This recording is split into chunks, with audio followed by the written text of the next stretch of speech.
What's going on, traders? Hope everybody is having a great week so far. It is Thursday, June 8th, and we are looking at the S&P 500, the Spider ETF daily chart. But before we get into it, quick reminder, this video is for entertainment and educational purposes only. And please, if you're enjoying the content that we are putting out, if you can find it in your heart, to subscribe to the channel.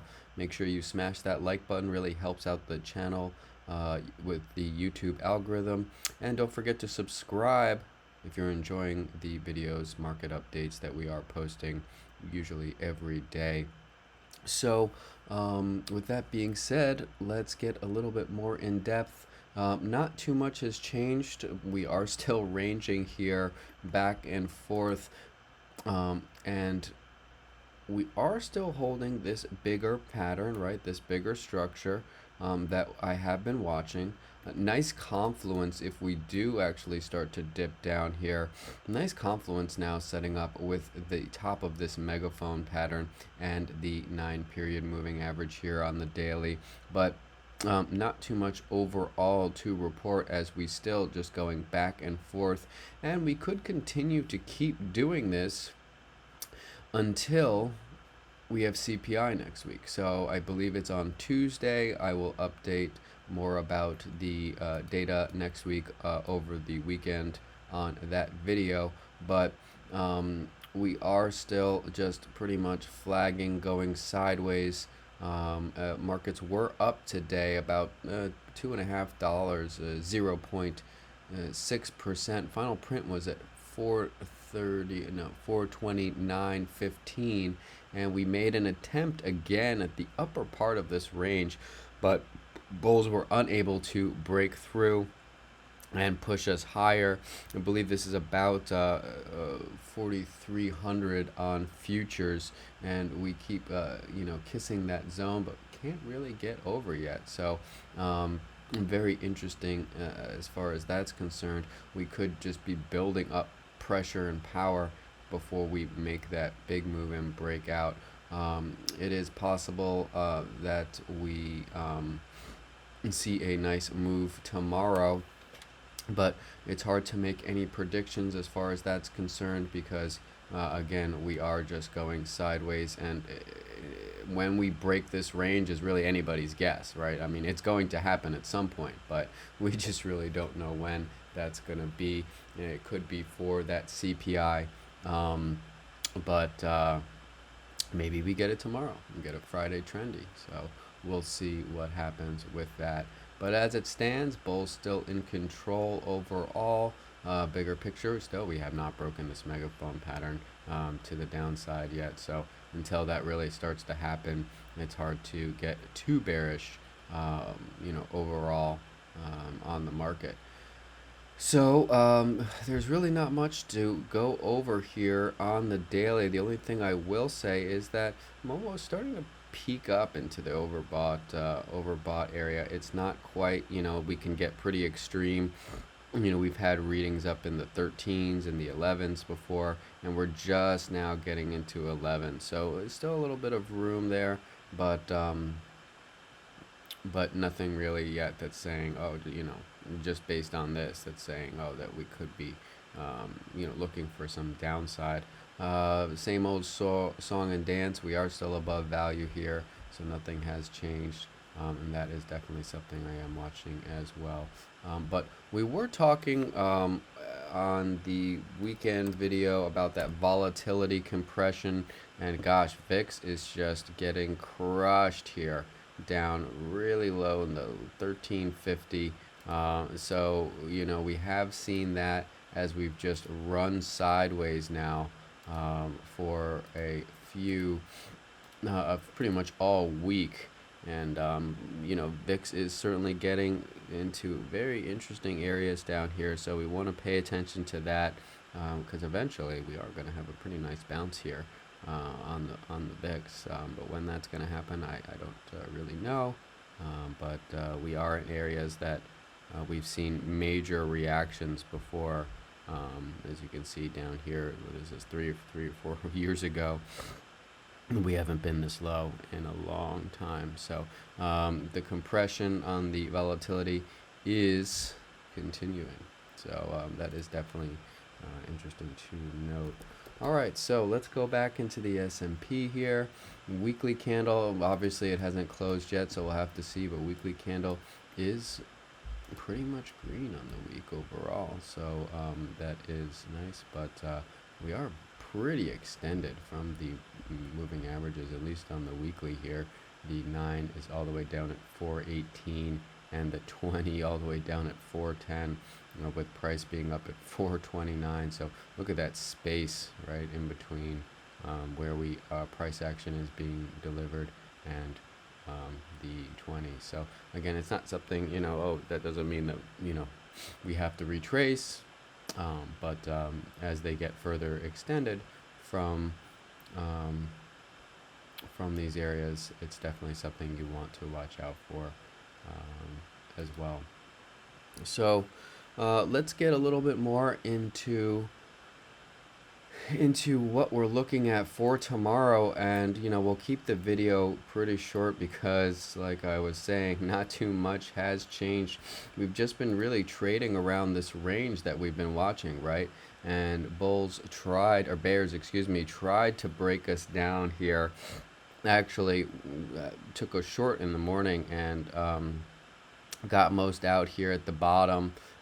This was on futures, but then we popped back up, and I added a little bit back into the short, and I got stopped out on that. And then after that, we were over our key pivot area around this 427.30, and so then I started looking for longs, and I attacked those and came out green, so that was nice.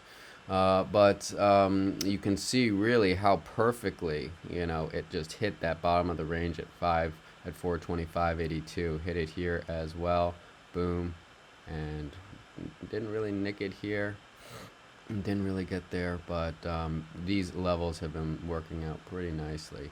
And you can see as well, we had come up into this 429 area, and there was a nice sell reaction there and pushed us back down, and then we rallied back up here. I believe I initiated my longs down in this area here, and then took the ride up here, and so that's how I traded that. Got a little bit spicy there, though, as we we came down and started getting underneath the hourly 9, but the 20 was right there, and the buyers came back in to push us back to the top of the range, and we didn't quite get as high. What's the high on this candle? Was 429.29. High today was 429. Wait, that can't be right. 429.62, and today was 429.60, so 2 cents away from the top of the range. So pretty impressive move by the bulls. They're coming in and saving the day, but just been going in between this range that has been established over the last 2 days. And that's why I was saying, at least on Monday, or on I think the Tuesday video, excuse me, that at least the range has been established now, and we're able to trade around it, right? Because Monday we really didn't know what the range was, and it was hard to be able to kind of know where our key areas are that are going to be established within this balance and possible distribution in the markets. But bulls are definitely showing that they are still there. One other thing that I wanted to point out, and I was looking at this, I was just following my plan as far as my levels, but I was looking at this in the pre-market. We did have a nice inverted head and shoulders here in the morning, right? The head being here, shoulder, right? They tried to break this what was this Monday low here. They tried to break under, grab liquidity, fake break, bought back up, recaptured, and then boom. and this was the neckline here, right around that 420, 427.30 zone, right? So, I'll just be watching now, the risk to reward for the long right now, since we're right near the top of the range. I'm not too interested in anything like that. So you need to see a little bit of a pullback. And we've talked about using the 50% retracement within the range to kind of be able to gauge if we're going to be likely to be attacking the lower part of the range or the upper part of the range, right? So just, you could either draw your fibs or just, kind of eyeball it and say, okay, well, let me cut this range in half. What's 50%? It's probably not the POC here at 428.50, but I would watch that area. Excuse me, 427.57. I would watch that area underneath. We could come back into the lower part of the range and holding above, likely to be still trying to break through the top of the range. Let me just see really quickly if it changes. I think that this is a little bit better. The hourly POC 427.50. I think that, well, it's pretty close. Yeah, well, it's only 7 cents difference, so not too much there. Yeah, so I think that 427.50 zone can be kind of used, maybe a little bit higher than that. You just don't go by one level per se, but they are, within 10 cent ranges, and so that area could be a nice pivot, just so that you have an idea of which side we might be attacking of the range. Now, of course, ideally, especially for breakout traders, and I'm sure we all want a nice trend day this week, which we haven't got.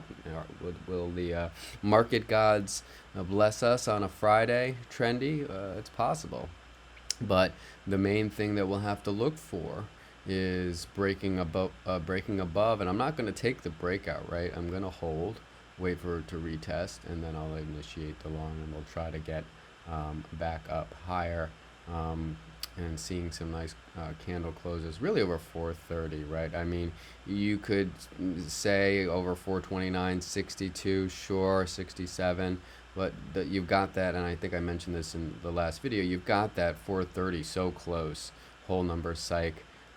So you might want to wait to see if that is breached, but you could really say, like I was talking about the zones, you could say 430 to 429.62 and make a little kind of demand zone there. We break over, come back and retest, and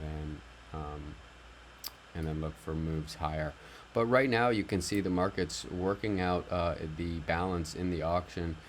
Here on the hourly, you can see value area low pretty much at the range lows, POC pretty much in the middle, and value area high right here. Not exactly at the high of the range, but pretty darn close.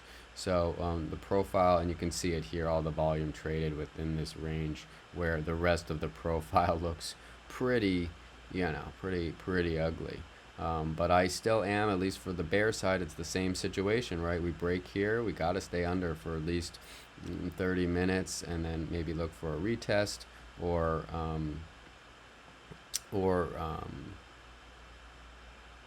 you can trade the breakout. It's just not personally my style. I like to wait for a little bit more confirmation, just because of something like this, and you don't want to get caught in a fake move and then see a squeeze in the opposite direction, which institutions love to put in for retail. I am still watching this gap here, and if we do break below, I am still watching this to potentially get filled, this lower volume node here. So if we did break, I think I was saying that we would be likely to be get, kind of magnetized towards this zone. And this again is kind of where I'm interested, if we do start to sell, where I'm interested in potentially taking those longs. And this is the area that triggered the breakout last time, right? So coming back and retesting here, if we did, there's a lot of liquidity in this area. We would work out this gap, come back in, boom, and then we take it back higher. But that's just the plan for that. So it's really the major key level is going to be under that 425.80 really, and then we can start to look at a little bit more serious for the short side. But if we do break above the 30, 430, 429.60, let's just go really quickly and then we'll wrap it up. Where would I be looking? Um, these are way bigger supply and demands, but ultimately my target would be bigger picture back up towards this 435. If we start to break over, retest, and then over the next couple of sessions, that would be for 35, 24, 25, excuse me, that whole zone would be really what I'm looking for next. And if we start to really get underneath this bear zone, yes, we're looking at the auction, but if we keep seeing the selling, it's likely a bigger picture that we trickle down back down into the 420 area. And that would be normal, healthy price action, either coming back to retest the previous breakout, that's pretty normal, or even just coming back to retest this one as well. So those are the two kind of phases of the market. And the 420 I might consider directly buying for a long, and as well the other level here that we were talking about in like the 423s. So we'll have to see what it brings to us last day of the week, and either way I probably will be, depending on what the market looks like, I'll probably be taking it pretty easy.